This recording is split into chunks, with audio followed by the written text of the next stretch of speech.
বলেন, ইন্নাকা লা আলা খুলুকিন আযীম, নবী হে, আমি আপনাকে শুধু সৎ চরিত্র নয়, উত্তম চরিত্র নয়, মহৎ চরিত্র আমি আপনাকে দান করেছি।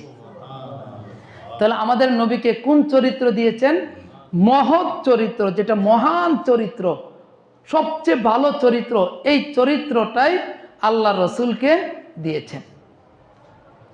আল্লাহ রসুলকে এই চরিত্র দেওয়ার মাধ্যমে আল্লাহ তাআলা ঘোষণা করে দিয়েছেন যে লাকাদ কানা লাকুম ফি রাসূলিল্লাহি উসওয়াতুন হাসানাহ, তোমরা দুনিয়ার সফলতা চাচ্ছ, সুন্দরভাবে চলতে চাচ্ছ, ভদ্র সমাজে চলতে চাচ্ছ, ভদ্রভাবে নিজেকে গঠন করতে চাচ্ছ, কিন্তু কোথায় খুঁজছ?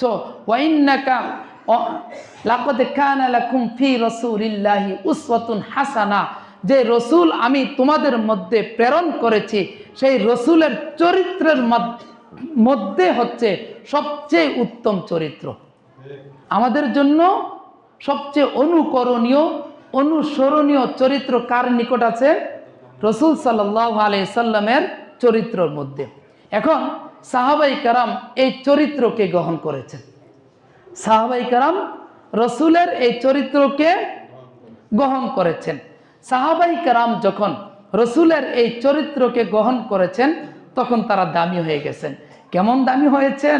আল্লাহ রাব্বুল আলামিন পবিত্র কালামুল্লাহ শরীফে ইরশাদ করেন, উলাইকাল্লাযীনা ইমতাহানাল্লাহু কুলুবাহুম লিত্তাকওয়া, আমি আল্লাহ তাদের অর্থাৎ সাহাবীদের প্রত্যেকটা সাথীর, প্রত্যেকটা সাহাবীর অন্তরকে আমি পরীক্ষা করেছি। পরীক্ষা করে যেই অন্তরটা পরীক্ষায় উত্তীর্ণ হতে পারছে, তাকে আমি আল্লাহর রসুলের সাহাবী হিসাবে কবুল করেছি, তাকে আমি জান্নাতের অধিকারী করেছি। কেমন?